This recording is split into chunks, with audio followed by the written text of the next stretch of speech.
Today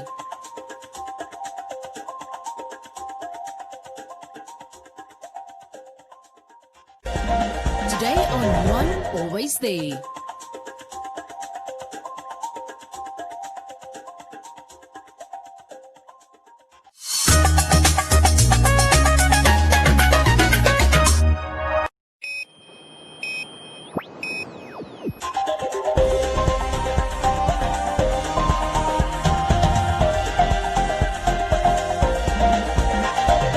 Today on One, your daily dose of local affairs and social media commentary. Today on One, snail space at addressing land reform concerns civil society. Debate on legalization of abortion continues. Irongo Regional Governor addresses concerned Naraval community.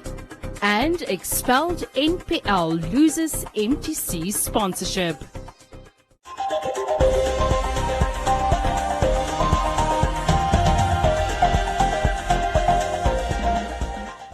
Civil society organizations that have played a pivotal role at the second National Land Conference at the end of 2018 are concerned with the lack of progress at implementing the resolutions that are aimed at addressing the land issue in the country. In October 2018, the second National Land Conference saw delegates decide on 40 resolutions that are to address ancestral land claims and restitution in the country. Civil society organizations met this week to review efforts on implementing these resolutions, citing that despite several engagements with the government, progress has been slow. Like the pace how the conference has started, I think has slowed down after the commission. And as a result, the implementation seems not to come. Also, the plans for implementation seems not to become something that we can now say, there they are and we should be implemented. I think a new dimension has come in, which is the coronavirus. And as a result, the attention also really will focus to that. And the urgency that we had on the land conference seems not or will not become what we wanted to be. And I'm just hoping that this matter should not slow down. All of us as communities, as civil society, and as government should really bring back that, because it is very linked to the coronavirus. The fact that we need to urgently look at the land question will help us to address the disease, because the land will give people food, it will give people places to live, it will separate people from the density, and as a result, that is an urgent thing, and it must not slow down as it is currently. The civil society organizations seek an audience with government to ensure that the land issue is not sidelined as the country battles the COVID-19 outbreak. I think we are at a point where we need a little bit more momentum in terms of the implementation of the resolutions of the Second Land Conference. We have seen the establishment of the Presidential Commission on Ancestral Lands and Restitution. We are eagerly awaiting the report of that commission. More importantly for now is that I think the high-level committee needs to be reactivated. We need the Prime Minister to call a meeting of that structure so that we look at implementation. There are so many issues around land reform that need to be addressed, but we cannot be overwhelmed by the fact that there are many. We need to continuously work on it, get all actors together, and ensure that some success is being made and being seen. For the Shack Dwellers Federation, the delay in delivering land to those in informal settlements by local authorities remains a concern. After the second land conference, it was really the issue of the land was taken very serious, even by the president. And when he proposed informal settlement upgrading, he even agreed on that. So, but now the implementation may be too slow, maybe the plans that have been done. And last month of early this month, the informal settlement upgrading was launched by the deputy president. And it's also been even selected 5 areas in the informal settlement in Windhoek as a pilot, but their plans is to also to take it out from other regions when these things get been done. But it's the problem of the land issues, especially within the city of Windhoek. After a long waiting of the land in Windhoek, the last time that we get the land from the city of Windhoek was 2005. Unfortunately, during the presentation it was 2008. 2008 was land up 8 blocks was been given to the federation, but without having that agreement between the city of Windhoek and ourselves, so the people couldn't develop that one. But early this year, after a long waiting period, and early this year in February, the city of Windhoek approved all those 8 blocks of that. A week after the land conference on the 9th of October, President Nakagin directed ministries to report and keep the public abreast of progress regarding the implementation. The second conference also suggested the establishment of a presidential commission of inquiry on the issue to restore social justice and ensure the economic empowerment of the affected communities. According to a member of the commission, Uhuru Dempus, the commission will hand over its report to the president this week, after which it will be made public.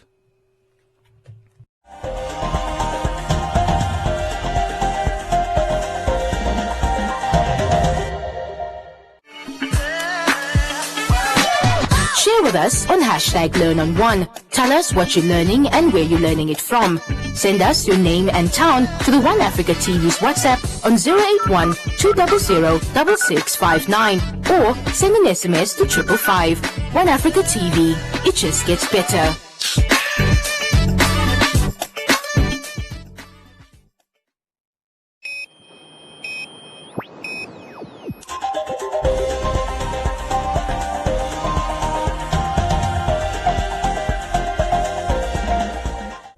As the debate for the legalization of abortion continues, the pro-choice group for abortion took to the streets on Saturday calling for reproductive justice with the legalization of abortion.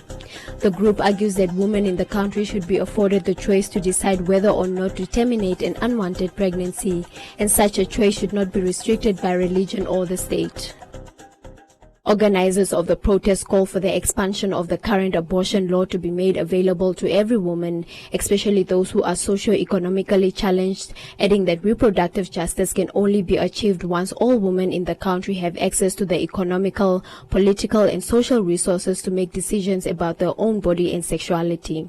When we look at also other areas in which women's reproductive justice is not fully accessible, we can also start looking at really how many women or young girls don't have access to sanitary pads, and that is also a very pressing issue. So all of these speak to one another. All of this really center really the outlook, the holistic social well-being or well-being of women's health and women and young girls. So reproductive justice is really at the core of this conversation. Abortion rights are just low-hanging fruits of the total reproductive justice that can be achieved.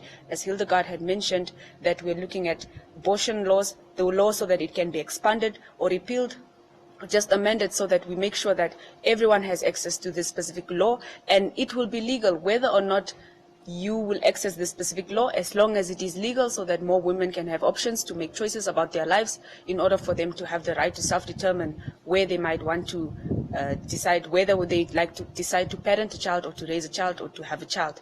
So we are looking at abortion laws within this reproductive justice. We are looking at really access to contraceptives, comprehensive sexuality education. We are looking at all other areas that really can inform young girls and women and everyone really outside of the being of women to be able to make informed decisions, to have the information. Another organizer of the Reproductive Justice March says the current abortion law is very restrictive with regard to gender justice, adding that the legalization of abortion would not be used as another form of contraceptives, but however to improve women's lives considering factors involved in childbearing. Abortion is actually legal in Namibia, but only under very restrictive circumstances. One of them being in cases of rape, the other being instances of incest, and the other being with medical complications for the person who's pregnant. This kind of ties into a bigger issue around gender justice in Namibia as well, because we all know how long it is or how long it takes to actually report a rape in this country, for the rape to actually be convicted, the rapist to be convicted, and for them to actually have a court date, with all that stuff. So for example, if someone got raped, by the time that your rapist is convicted, you might have already given birth. And ultimately, it kind of puts you in a very precarious situation. Even in cases where someone has to have a medical abortion, you need to get letters from 2 physicians and 2 magistrates to actually go forth with the medical abortion. And even in that case, there's still people who aren't given one. So sometimes people have to go to South Africa just to have an abortion. People assume that once abortion is legalized, we're all going to run to abortion clinics every day just to have an abortion, and that's not the case. Abortion is just an extension of, reproductive health care, and also ensuring that, we have access to contraception. We also have access to, improving lives of women, because ultimately the reason a lot of women tend to have abortions as well, not all cases, but we also have to. And we cannot ignore the fact about the economic factors of having children and how our society treats, women when they're having children outside of wedlock, or, the financial implications of raising a child. Because again, a man can, escape the responsibilities of childhood, but a woman cannot. And not to say that having an abortion is to escape responsibilities, but ultimately women tend to have the burden of emotional, physical, and financial burdens of child rearing. A lot of people who are anti-choice like to talk about, we can take them to adoption centers or orphanages or the foster care system, but we already know that the foster care system and the adoption system in Namibia is failing a lot of children. And again, this is something that once this law is legalized, will also kind of try and strengthen those things about understanding that it's not a one solution issue. Yes, contraception needs to be more accessible. We also need to talk about sexual and reproductive rights, and also education in our schools. Pastor Goro, who is pro-life, however, believes that the debate is irrelevant at this point in time, saying that government should be preoccupied with pressing issues, further encouraging foster care and adoption. This is the wrong time to come up with something about abortion. How many of our young ladies are really struggling from this? Very few. The percentage is less than 0.1. But we have our population, people are unemployed, there's poverty, there's crime, gender-based violence. If these are the things that legislation is going to be, they're making a legislation on those bases. How to provide jobs, youth unemployment, and also how do we deal with the challenge of drug abuse among our young people. We will support it. So as churches, we are saying, give us the opportunity to take care of these young ladies that are being abused by men. Because as a man, I know many of these young people are taken advantage of by other men, and then get them pregnant, and they don't want to take responsibility. The petition launched by Beauty Boys on the 11th of June, which has sparked the conversation with 70,000 signatures in support of the legalization of abortion to date, has been submitted to the National Assembly, the Ministry of Justice, the Ministry of Gender Equality and Child Welfare, and the Ministry of Health and Social Services.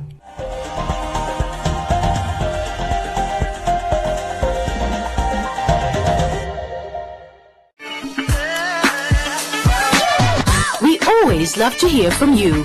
Send us your views, comments, and videos with your name and town to the One Africa TV's WhatsApp on 081 200 6659 or send an SMS to 555. One Africa TV. It just gets better.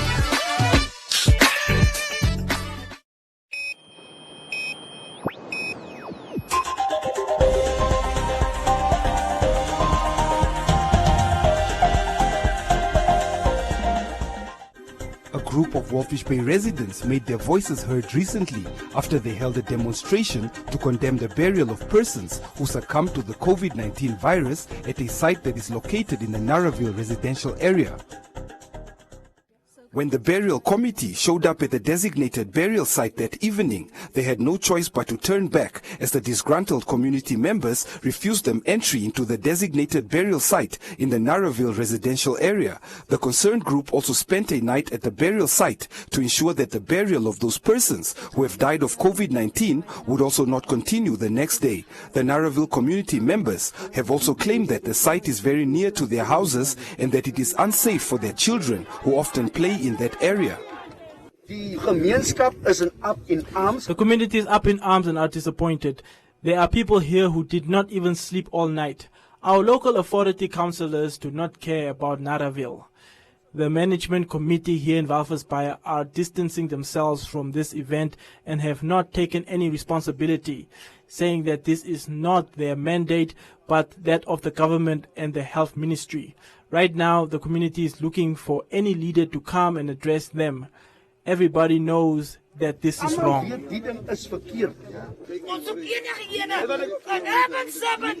We are looking for any leader to come address us. We don't care who it is. Otherwise, we will act on our own. Our children and old people are affected by this. The municipality does not view Narraville residents as people, but as dogs.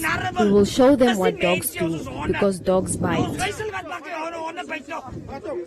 They further added that the burials of persons who succumbed to the coronavirus in Walvis Bay were done in an inhumane way, as the place resembles a dump site situated in the desert. The Irongo Regional Governor, Neville Andre, showed up the next afternoon to calm the situation down by addressing the concerned members of the Narraville community.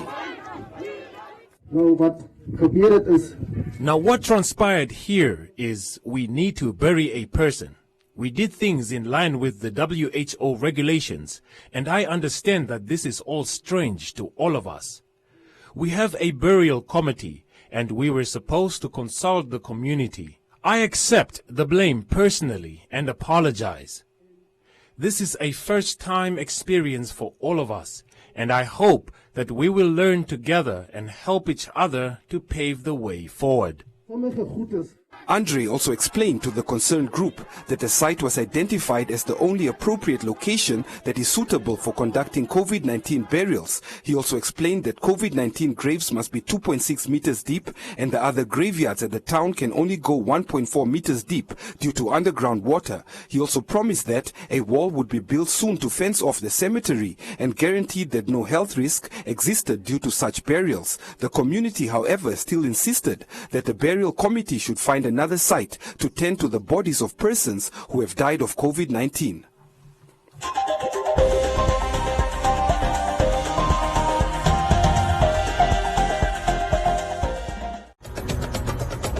Let's talk about the coronavirus outbreak here in Africa. How do you get people to regularly wash their hands when water is scarce? How do you get people to work from home when majority of Africans work in the informal sector? People are dying and suffering. More importantly, how do you get a vibrant and dynamic continent to stop in its tracks? Welcome to The Breakdown, BBC Africa's COVID-19 special program, helping you make sense of the crisis.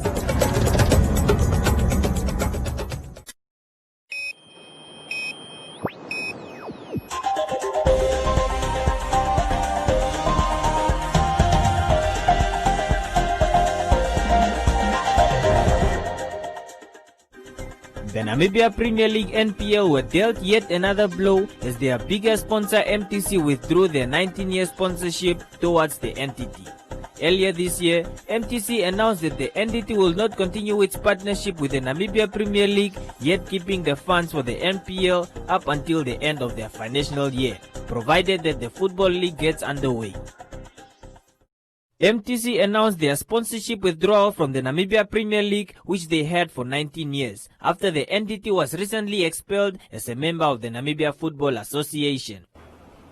The 3-year agreement with the NPL is coming to an end this year. That you know, that's public knowledge. We have, in March, announced that we are not going to renew our relationship with the NPL. And I think the reasons are quite a lot, which we have shared with you in the past. The season was supposed to end at the end of May. You know as good as I know that that season has not even started yet. However, we have committed to keeping that 15,950,000, which is 50,000 short of 16 million, until the end of September, which is the end of our financial year. Even though the season was supposed to end at the end of May. So we've given the NPL and the leadership in football 4 more months to try and start the league. However, over the weekend, we've been informed that the NPL has been expelled and therefore is not a member of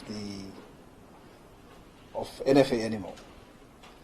Now you know that as a result of the expulsion, all the obligations that we had contractually with them becomes null and void. MTC Human Capital and Corporate Affairs Officer Team Ekanjo affirmed their support for football in the country as they recently announced the sponsorship of the MTC NFA Cup, the Dr. Hage Cup, and the MTC Hopsol Youth Soccer League. Ekanjo also brushed off rumors that MTC will be sponsoring a new league which will be formed by the NFA, stating that no formal discussions were held between the two entities. Anybody tells you that they've discussed the Super League with MTC, they would be lying blatantly. We had a relationship with the MTC Namibia Premier League, and that is it. That's where our relationship ends. If there is a Super League or talks of a Super League, we do not know about it. And quite frankly, until that is officially communicated to us, we will be able to give you our position on that. Now that we are done with the NPL, we continue to remain committed to football. We've announced the Dr. Hage Cup. You know the amounts that we have committed there. You also know that we have now committed to the NFA Cup for the next 3 years. We've committed to Hopsol. Obviously, the NFA Cup, by virtue of there being no league, obviously remains in limbo. How the football authorities is going to sort that out is their business. We are a sponsor. We know that for the NFA Cup, it's usually 2nd division, 1st division, and the NPL teams, or for lack of a better word, Premier League teams that participate. Once we finalize the agreement with the NFA, we will keep them to a certain date in which this cup must start. If it does not start, we will not drag our feet with football anymore, like we've done in the past. There's a lot of sports codes that are in dire need of money. So once we finalize that agreement, we will keep them to a certain date, and if they cannot start the NFA Cup by a reasonable date, we will review our decision. Ekanjo also expressed his disappointment on how the partnership between the two entities had to end, describing it as a sad end.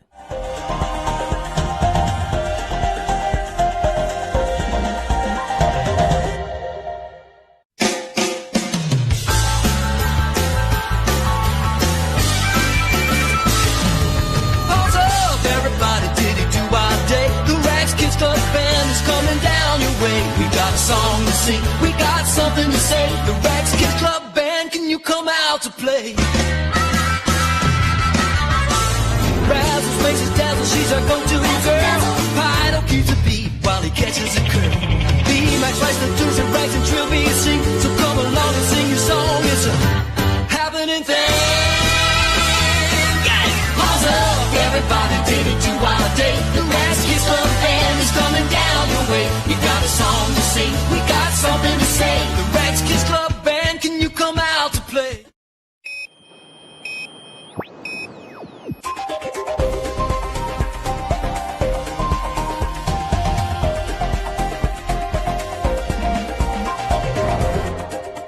In other leading stories, the Namibian Standards Institution, as the duly appointed technical inspection body for alcohol-based hand sanitizer products, will be conducting field inspections as of the 3rd of August 2020 in line with Regulation 7 of the Alcohol-Based Hand Sanitizers Regulations, Government Notice number 114. Regulation 7 empowers the NSI to conduct market surveillance inspections to satisfy themselves that hand sanitizers used as a hand rub in Namibia has been registered and approved by the NSI and continue to perform as expected for the remainder of its shelf life. During field inspections, manufacturers, distributors and importers will be obliged to furnish the NSI inspectors with registration and approval documents as well as test reports of certificate of analysis attesting to the type of alcohol present in the hand sanitizer as well as the concentration thereof for each and every batch displayed and offered for sale. Failure to provide such documents is regarded as an indication that the product has not been subjected to compliance evaluation by the NSI and therefore is in violation with the provisions of the regulations and liable to a fine. Such products may either be returned to the supplier or surrendered to the state for destruction at own cost, and applicable offences and penalties shall apply. Manufacturers and distributors who have not applied for registration and approval with the NSI are urged to do so as a matter of urgency. Products that fall within the scope of these regulations will be seized to ensure that the nation is protected against substandard products. Welcome to Comments Corner, your daily dose of local comments from the hottest social media pages. While announcing the country has recorded nearly 100 COVID-19 cases on Monday, the Minister of Health and Social Services also mentioned that 13 cases are reported to be extremely sick and in need of oxygen support. Allen said that he never expected such news as he was assured from the beginning of the pandemic that the country is well prepared.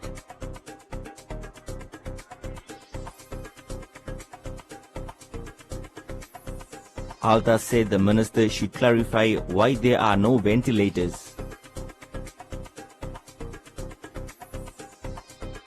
Amanda said the public was urged to remain calm while the situation is getting out of hand. She also thinks that the virus has already spread to other regions by now.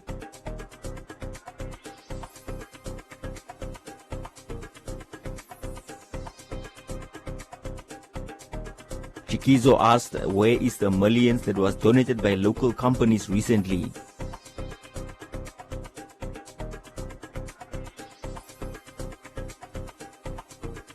Vehicles of all brands and sizes are left idle across multiple government garages throughout Namibia. The Ministry of Works and Transport is trying to reform the garages in an attempt to start using the vehicles. Paul said that students from the Vocational Training Center should be given an opportunity to repair the vehicles.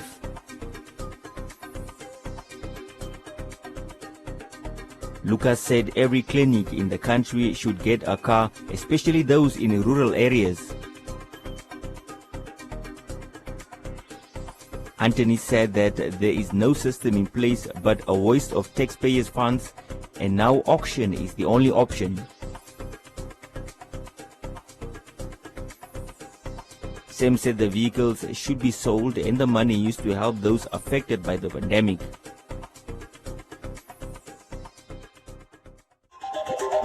And that is all from Comments Corner. Be sure to post your comments on our social media pages for broadcast every day only on Today and One.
look at the weather forecast. The Namibia interior cold at first, otherwise sunny and warm.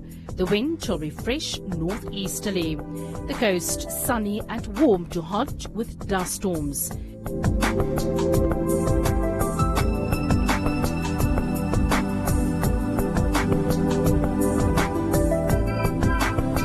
Now we look at minimum and maximum temperatures across the country and beyond.